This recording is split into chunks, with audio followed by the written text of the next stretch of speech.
Hello everyone, what is up? Welcome back to another episode of Killer Instinct, you guys. Thank you so much for joining me here today. If you're new here, hi, my name is Savannah and I am your host of Killer Instinct. Before we get started, make sure you go ahead and hit that subscribe button, that way you never miss an episode. We post weekly here every single Wednesday on the podcast, as well as upload the video version onto YouTube on Wednesdays as well, and you are not going to want to miss it. Now, you guys, as you can tell by the title of today's episode, today we are talking about a truly heartbreaking case. As I told you guys last week, we have dedicated the month of July to talking about sadistic and sinister stalkers, and this case definitely falls into that category. This case truly is one of those ones that is devastating because it was so preventable. And as we get into today's case and as we talk about it, you're going to understand how truly devastating this case is, how many times this could have been prevented, how many times someone could have stepped in to stop and help Lauren, how many times someone could have put an end to this, and also how many times Lauren advocated for herself and her own life. This truly is a horrifying case. It is one that will make you think twice about who you're able to trust. And as you can tell by the title, we are talking about the case of Lauren McCluskey. So with that being said, let's jump right on into it today. Lauren McCluskey was born on February 12th, 1997 to her parents, Matt and Jill McCluskey. Lauren grew up in Pullman, Washington, where both of her parents were professors at Washington State University. Now, from the very beginning of her childhood, Lauren was always on the move. She was always running around. Her mom said that she could climb trees at the age of 2 years old. She was extremely active, and that continued all throughout her life. As she got older, she specifically focused on track and field. That was the sport that she narrowed down on, and she excelled in this. She was incredibly talented. She began competing very early on in life. She qualified for her first Junior Olympics at 8 years old and set the record for the high jump, which was her specialty. When she was 9, she qualified for the national, where she proved herself again. Lauren continued this all throughout her middle and high school career, and through that, she got a lot of interest from different colleges who wanted to offer her scholarships. After taking each of them into consideration, Lauren really started leaning towards the University of Utah. Now, Lauren's parents specifically liked the idea of their daughter going to the University of Utah for a multitude of reasons, but one of those, again, specifically was because the university marketed themselves as a very safe campus. It was known to be a very safe school, and that was something that was very important to them and important to Lauren. So because of that, and along with the fact that Lauren liked the school, she liked the campus, she could really see herself at the University of Utah and doing well there. She could continue on with doing track and field. Lauren decided to commit to the University of Utah, and this was a very exciting time in her life. Now, Lauren herself was known to be kind, funny, and she was kind of an introverted extrovert. She was one who was introverted until you got to know her, and then she would really start to open up and tell you what was on her mind. She really cared about other people as well. Her mom, Jill, said, quote, "She was someone who really cared about other people and friendships," end quote. Lauren was also very independent. She could very well hold her own. Outside of athletics, Lauren had other hobbies, including music and singing. She even dabbled into a little bit of stand-up comedy here and there, which I thought was incredibly interesting. She also loved writing. She won a ton of awards for her writing in high school. She was very talented in that area. And Lauren was always eager to learn more. She would sign up for grammar and logic elective classes at school just for the fun of it. She always wanted to improve her education. She always wanted to be better. She was very motivated and determined.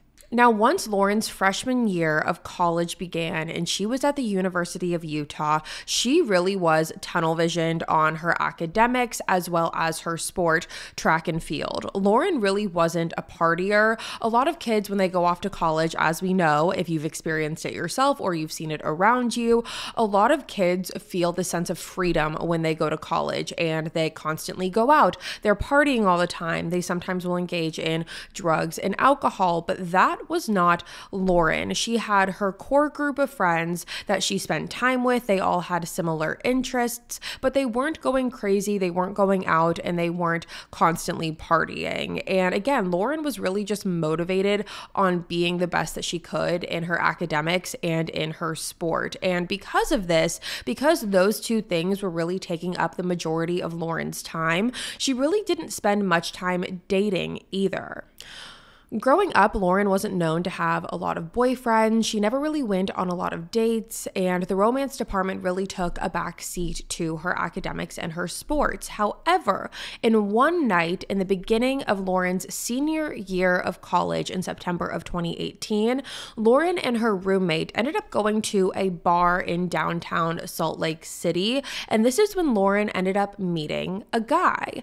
Now, this guy was named Sean Fields, and Sean was working security at the spot that Lauren and Alex were at. And when the two girls were leaving, Sean stopped Lauren and asked for her number, which she gave him.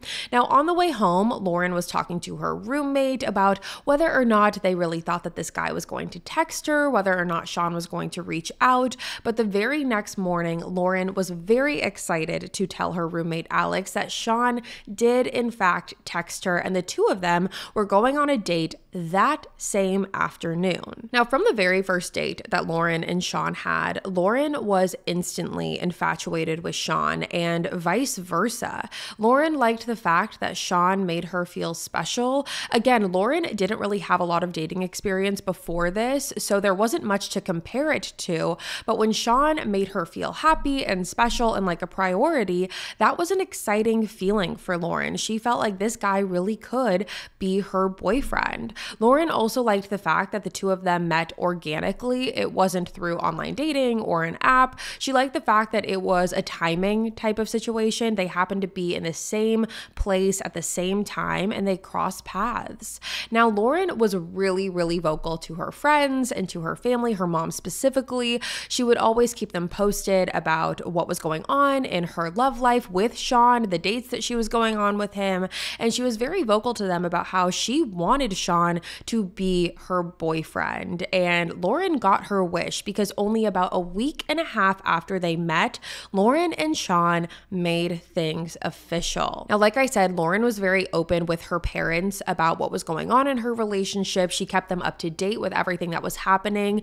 and her parents were very excited for her. They were happy that their daughter was in a new relationship, and most importantly, they were happy that their daughter was happy. But on the flip side of that, there is something to be said because her parents were not in Salt Lake City. Again, they were in Washington. They were in a different state. They were only hearing what Lauren was telling them, whereas Lauren's friends were with her day in and day out. They were seeing some more of the behind the scenes behavior from Sean, and some of Lauren's friends were starting to see some red flags in this relationship.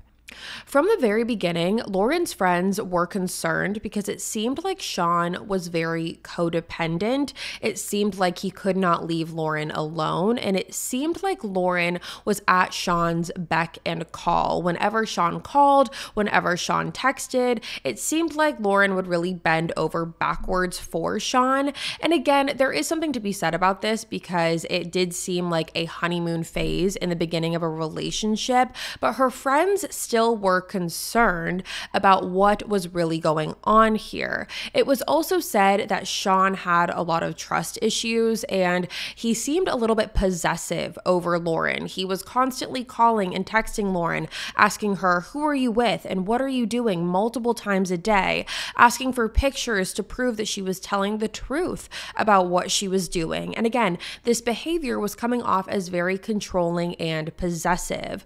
Now, Lauren's friends did try tried to vocalize this to Lauren and say that this didn't seem like normal behavior. This isn't how her boyfriend should be acting.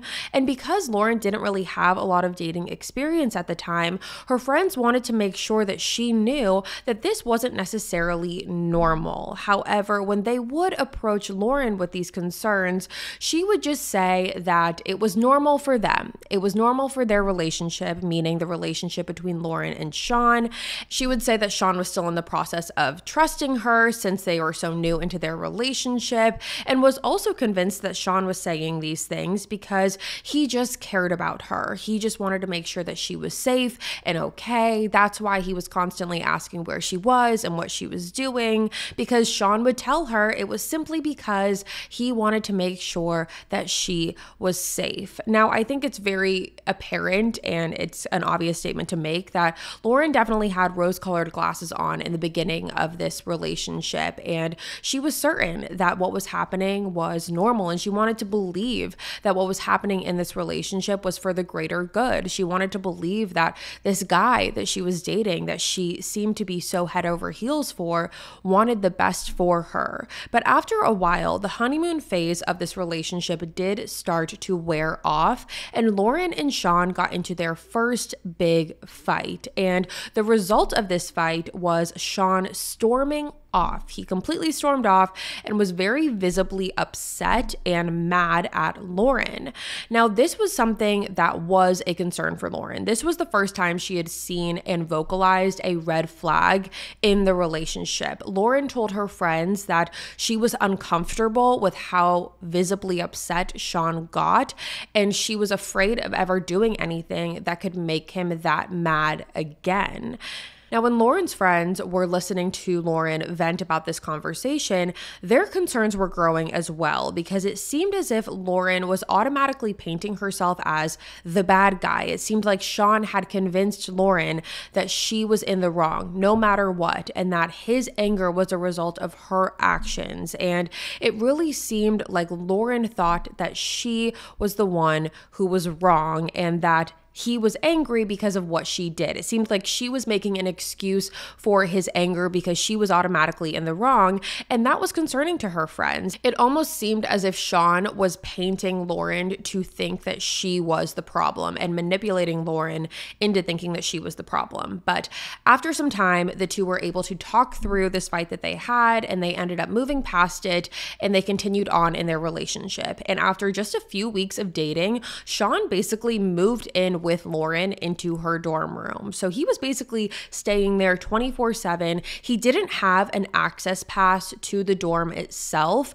You know how you would need a key card or some sort of access to be able to scan to get into the dorm rooms. Sean didn't have that. However, he made friends with a lot of the people that were in the dorms. That way they would just basically let him in whenever he wanted. So he was basically able to come and go as he pleased. Now, at this point, Lauren's friends were really starting to worry, because it seemed as if Lauren was starting to lose the spark that she once had. She seemed very drained, and she seemed very detached, and her friends also said that she seemed a little bit sad.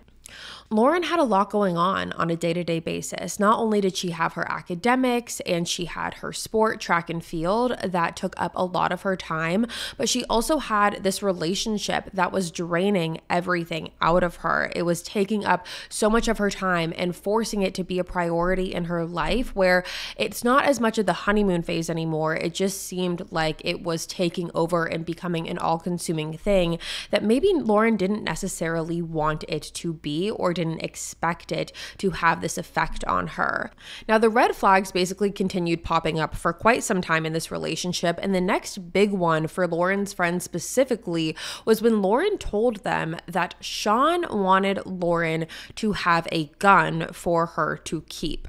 Now, it's important to note that this technically is allowed on campus for the students at the University of Utah specifically. Again, I'm sure every campus has different regulations when it comes to this, but students students were allowed to have a gun on campus. However, it had to be concealed, and there were many protocols and steps in order for this to be able to happen. There were many steps that had to have been followed. There were different licenses that needed to be had, different people needed to be notified, and so it was definitely a process. But for Lauren and Sean specifically, it seemed like Sean just wanted Lauren to have a gun of his. It wasn't necessarily like he wanted her to follow a specific protocol. He just wanted to simply give her one and just leave it at that. Something to note about Lauren is that she was not a gun person. She didn't need a gun. There was nothing that was happening in her life that made her fear for her safety on a day-to-day basis. She never expressed any interest in needing or wanting a gun ever prior to this. And it just seemed like another thing that Sean was trying to control. Now, when talking about this with her friends, Lauren did express to them that she did not want a gun. There was no part of her that felt like she needed one, and she herself thought it was a little strange that Sean would recommend something like this. However, she again expressed to her friends that Sean was just doing this to protect her so she stays safe, blah, blah, blah. The same song and dance that he had been saying for all of the controlling behavior that he had. Now, one of Lauren's friends specifically was named Diamond, and Diamond was an RA for Lauren. So she was the RA of the dorm building, and her and Lauren became very good friends. Now, Lauren did talk to Diamond about this, and because Diamond was an RA, she was obligated to inform the school about this conversation. However, the school's response was definitely a little lackluster. Diamond claimed that her concerns to the school were pushed to the side, and the school didn't see this necessarily as a priority. And when Diamond brought this to the school, she brought it to them as a concern for one of the students, and she was surprised to see that the school wasn't necessarily jumping on this very quickly as something that needed fast action, and instead it seemed like it was something that fell to the bottom of the list for them. So now I want to move on to October of 2018, and if you're wondering, yes, all of this happened between the months of September and October because Sean and Lauren met in September. Now we're in October. So all of this that has taken place had only happened within the span of a little over a month. But now I want to move on to October. So during the month of October, something happened that shook Lauren to her core and changed the trajectory of her relationship with Sean forever. And that was when Lauren came across Sean's ID. She came across his ID and saw that while it was Sean's picture on the ID, it did not say Sean Fields on the ID. Lauren came across an ID, again with the picture of Sean. However, the name on it was Melvin Rowland. Now, as you can imagine, this was incredibly disturbing for Lauren to find. However, that was not all she learned. She also learned that the man that she has been dating is 37 years old, not 28 years old as she originally had thought. And that was one of the things that was a concern for Lauren, was the age gap that they had in their relationship. She felt like Sean was a little bit too old for her to begin with. It was on the higher end of the age range that she was comfortable with dating. So seeing that he was actually 37 years old, almost 10 years older than he originally told her, was definitely concerning. But that was not the end of it. Not only did Lauren learn that the man that she had been dating had completely faked his identity, but she also learned that he was a registered sex offender. He had been arrested and charged with forcible sexual abuse and inciting a minor over the internet. Now, when Lauren came across this information, Sean was not physically with her in that very moment, so it gave her the time to contact her friends and her mom and let them know what she had found. And according to everyone who spoke to Lauren, she was clearly and very understandably so shaken up about the information that she had found. And she told everyone, her mom and her friends, that she was going to break up with Melvin because, again, it's not Sean Fields anymore. Now it's Melvin Rowland. Now, later that night, Melvin came over to Lauren's dorm room and she confronted him about all of the information that she had discovered. Now, initially, Melvin was saying that she didn't understand, it was all a big miscommunication and a misunderstanding, and that even though he did lie to her, it was because he didn't want her to find out that he was framed and that he was basically charged with a crime that he did not commit. He kept saying that this was all because he was trying to, again, protect her from learning this information about him. Again, I have no idea what that has anything to do with the lying of the age, but I digress. He kept saying that this was because he was being framed. He didn't actually do these things that he was charged with, and he didn't want Lauren to find out, so he basically faked a whole new identity. Now, Lauren was really not having any of Melvin's excuses. Anything that he was saying, Lauren was standing her ground and knew that she wanted to break up with Melvin. However, Melvin was not making this easy on her at all. Lauren's roommate, Alex, claimed that there were multiple times when Lauren was trying to break up with Melvin where Melvin refused to leave. He was forcing himself onto Lauren, and the only way Lauren was able to convince Melvin to leave was by telling him that he could use her car. She basically said, just take my car and leave, go wherever you want, because that was really the only thing that was going to be able to work in order to get Melvin to leave her dorm room. She didn't care what she had to do at that point. She just wanted Melvin out of her dorm and was willing to do whatever she had to do in order to make that happen. So finally, Melvin agreed. He took Lauren's car keys, went over to her car, and drove off.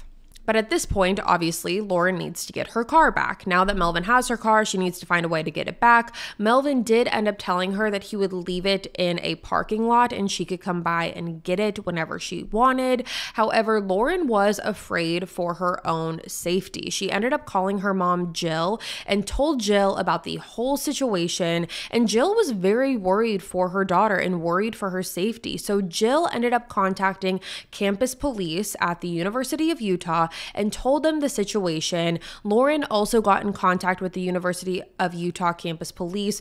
They were all in contact with each other, and they organized for an escort, a campus police escort, to take Lauren to her car to retrieve it safely. And luckily, she was able to do that. So at this point, Lauren and Melvin are broken up. Lauren had ended the relationship. She had gotten her car back, and everyone in Lauren's life, including Lauren herself, hoped that Melvin was out of her life for good, and hoping that this would all be able to be something that she could heal from and put behind her and move on. But little did anyone know that this was only the beginning. Almost instantaneously after the breakup, Lauren began receiving text messages from random numbers claiming to be Melvin's friends.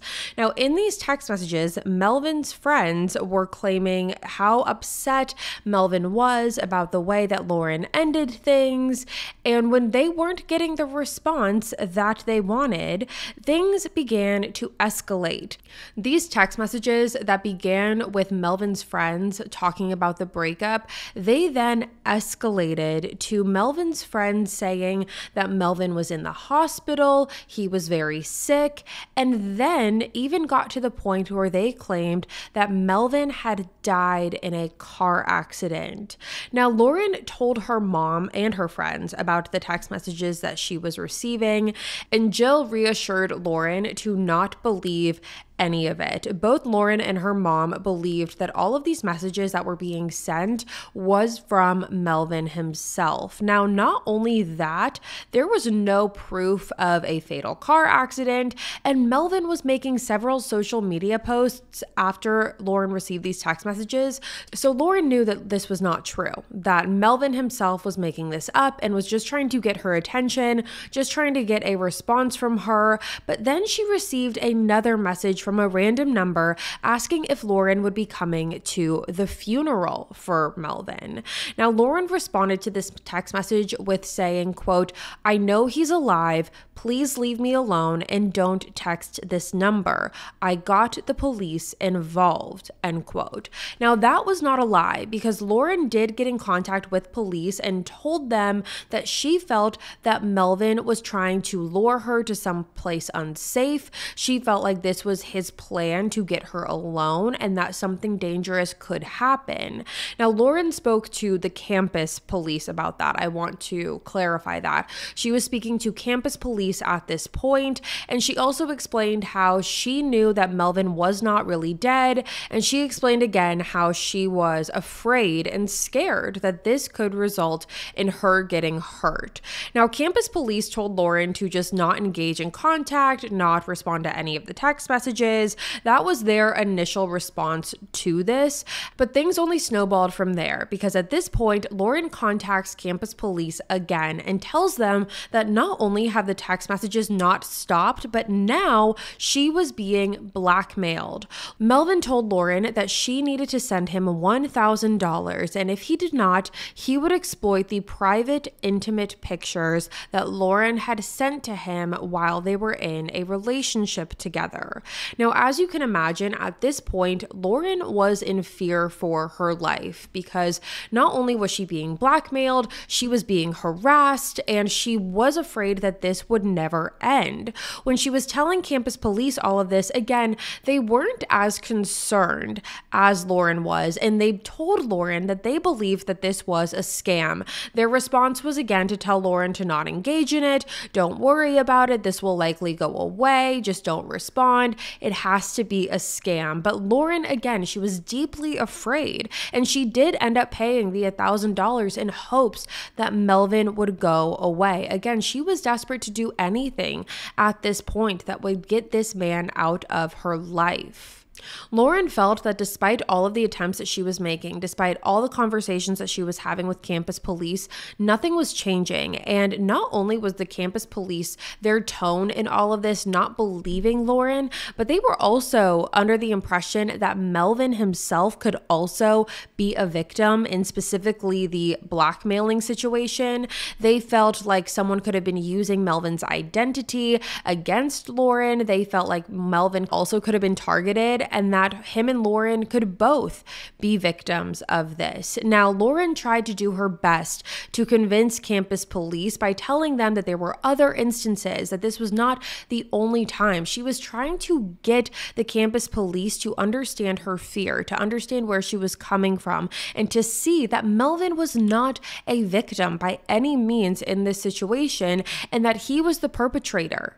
Even Lauren's friends claimed that the campus police were acting as if Lauren was overreacting. She was reporting everything to campus police. She was telling them that Melvin was seen peeking through her dorm room windows, that he was seen loitering around the dorm room building. But again, that didn't seem to be enough for campus police. But the campus police were feeling some sort of pressure, because they told Lauren, after all of these countless conversations, they told her to give them 3 days to gather as much information as they could to possibly go forward with an arrest on Melvin. However, those 3 days turned into about a week and a half. And at this point, Lauren reached out to the Salt Lake City Police Department. So now we're not just talking the campus police, we are talking the Salt Lake City Police Department. And she reached out to them to make sure that the campus police were staying on track with their investigation, because she was not hearing anything. And also, the harassment was not stopping. Lauren was still receiving harassing text messages from people claiming to be Melvin's friends, as well as Melvin himself.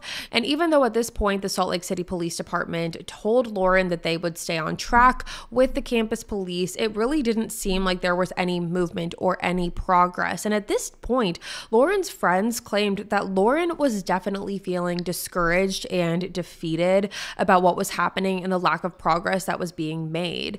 10 days after the breakup, Lauren received a text message saying, quote, "What did you tell the cops? We know everything, end quote. Now, when Lauren received this text message, she again reached out to the Salt Lake City Police Department and updated them on the text messages. And at this point, it had been a little bit over a week since Lauren had spoken to the campus police after, again, they told her that they would get back to her in 3 days, and there had been no update. So at this point, Lauren is just in a triangle. She's going back and forth between the campus police as well as the Salt Lake City Police Department, but it didn't seem like there was ever any progress being made. And again, Lauren was just feeling very discouraged. She felt like she was doing everything she was supposed to be doing. She was keeping in contact, giving police updates, but it didn't seem like the police really ever cared.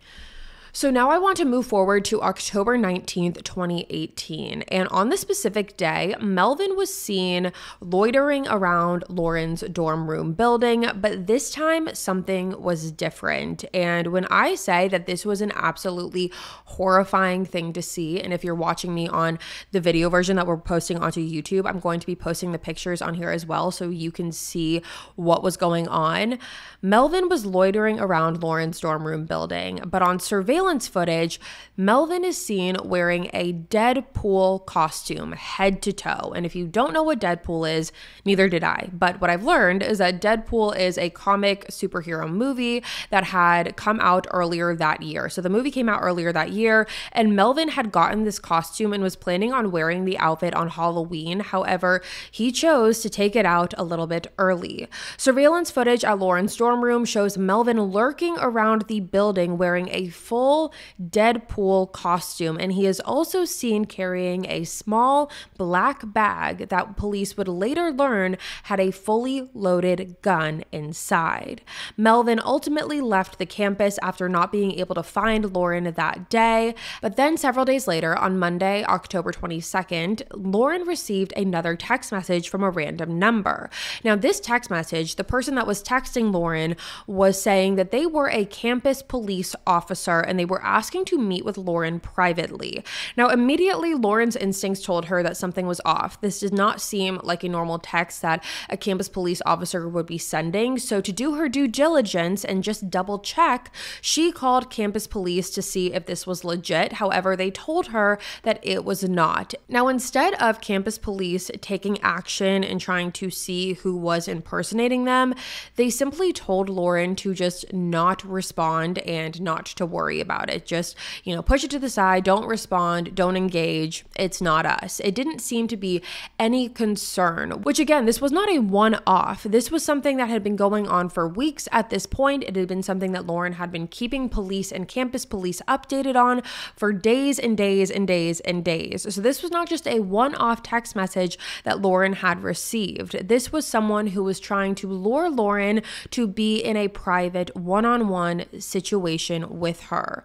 Now, later that same day, on Monday, October 22nd, Melvin again was seen loitering around Lauren's dorm room, waiting for her return with the same black bag that he was seen with several days prior.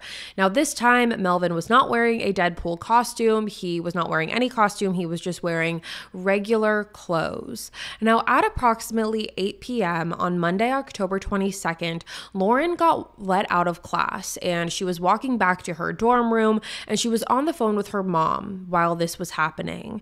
Lauren told Jill that she was heading back to her dorm room to finish up an assignment for the night when all of a sudden, in the middle of the phone call, Lauren begins screaming. She is screaming and starts calling out, "No, no, no."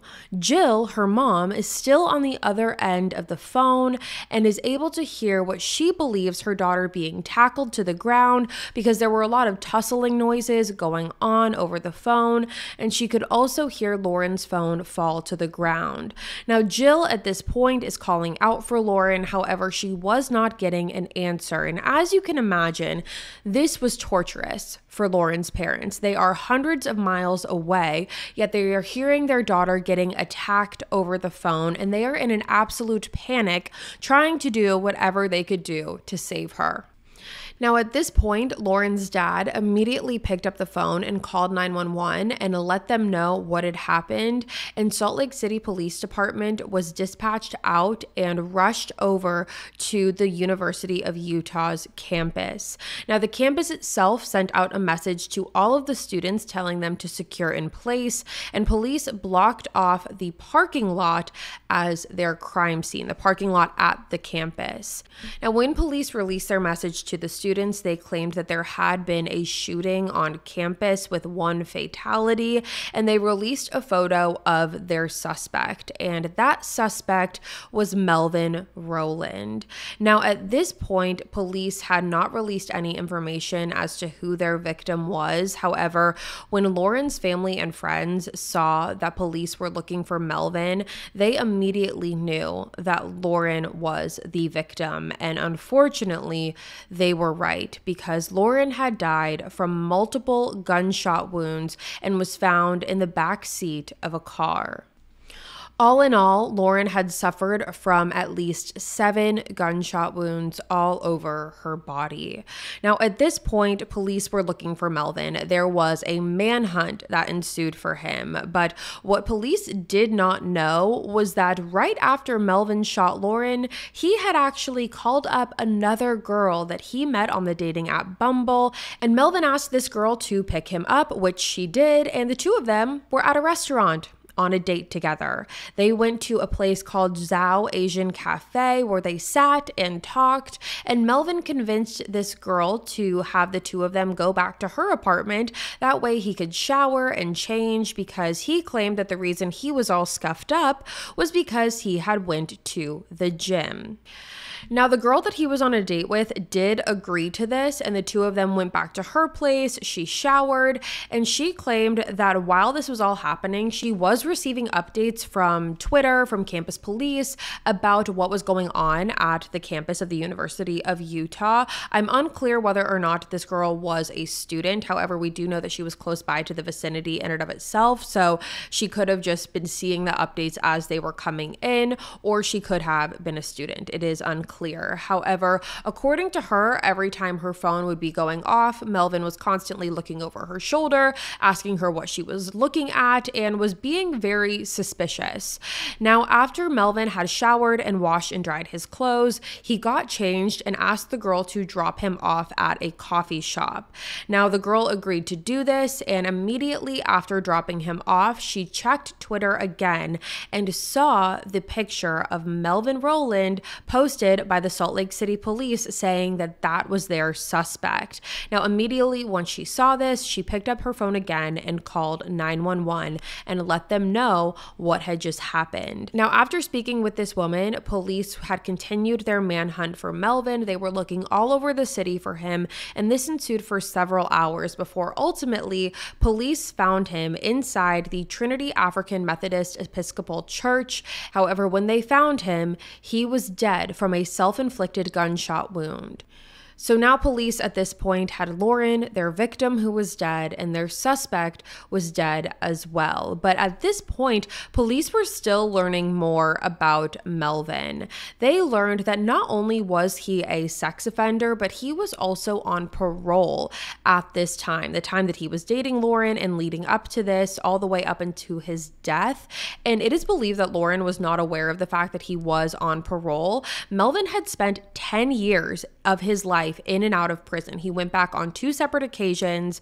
Now, when the public found out about all of this information, this put a lot of heat, and understandably so, and rightfully so, on the campus police at the University of Utah, because they never checked to see what Melvin's parole status was. Because if they had done that, they would have been able to go ahead with an arrest immediately. He would have been in violation of his parole for several different factors, including having a social media account, and because he also had a gun. Those were 2 things that were in violation of his parole that he was breaking the rules on. Now, after Lauren's murder, there were multiple women who came forward and told the campus police about different encounters that they had with Melvin. They called him aggressive. They called him creepy. He had also used a variety of different aliases. He called himself Apollo and Logan. He gave himself himself different jobs. He said that he was in the military to some people and said he was a basketball player to others. Now, 3 days after Lauren's murder, the campus police held a press conference where they actually defended themselves, saying that they thought that the threats that were being made to Lauren were only financially and reputationally threatening. So they're basically saying that when Lauren was talking to them, they never got the impression from Lauren, and again, they said that Lauren never gave them the impression that she was ever in danger physically. It was only financially and reputationally, and that had Lauren had told them that she was in physical danger, they would have acted accordingly. Now, as you can imagine, everyone was up in arms about this because Lauren, again, I've said it before, I'll say it again, Lauren did everything right. She told police time and time again about everything that was going on. She told them that she was in fear, that she thought that she was in danger. She thought that Melvin was trying to lure her away someplace and potentially hurt her. She told police this time and time again, but the campus police did not take the proper steps to protect her. And instead of owning up to that in the beginning, they were trying to defend their own actions, which in turn was only making the public more angry. Now, there was an individual review done of this case and how the campus police handled it. Because there was so much heat on it, they decided to do a review of it. And while the university president came out and claimed that the campus police were understaffed and not equipped to handle a case such as this, she came out and said, quote, "The report does not offer any reason to believe that this tragedy could have been prevented," end quote. And how anyone believes that is absolutely mind-blowing. Now, I do want to mention that there has been some things that have shifted since then. Now, in October of 2019, which is a year after Lauren's murder, the University of Police chief of the campus police at the University of Utah, he did retire. So he retired after this. And not only that, the officer who was assigned to Lauren's case for the extortion claims, he was found to have shown the explicit pictures of Lauren. He was showing these photos of Lauren off to his colleagues for no work-related reason. But by the time that was discovered, he had resigned as well. Now, in the spring of 2021, the campus university president, Ruth Watkins, had stepped down. And 1 year before that, in the year 2020, Lauren's parents settled a lawsuit with the campus that did give them $10.5 million. Now, I do want to mention that prior to the university president retiring, she did come forward and finally claim that the campus police, as well as the University of Utah in general, failed Lauren and her family. So that was acknowledged at a certain point. It just happened several years later. With that all being said, that is the case of Lauren McCluskey, and I'm so curious to hear what you have to say about this one, what your thoughts are, what your thoughts on everything about this case are. As I said in the beginning, it's a devastating one, it's a heartbreaking one, it's a tragic one because of how easily prevented this case could have been. Lauren should still be here, without a doubt. And I'm very curious to know what your thoughts on this are. But with that being said, you guys, that's going to be all for me today. Thank you so much for tuning in to another episode of Killer Instinct. Again, if you're new here, hi, my name is Savannah and I am your host of Killer Instinct. Make sure you go ahead and hit that subscribe button if you haven't already. That way you never miss an episode. We post weekly here on the podcast every single Wednesday and you're not going to want to miss it. I will be back next week with a brand new one for you guys. And until then, stay safe. Bye, guys.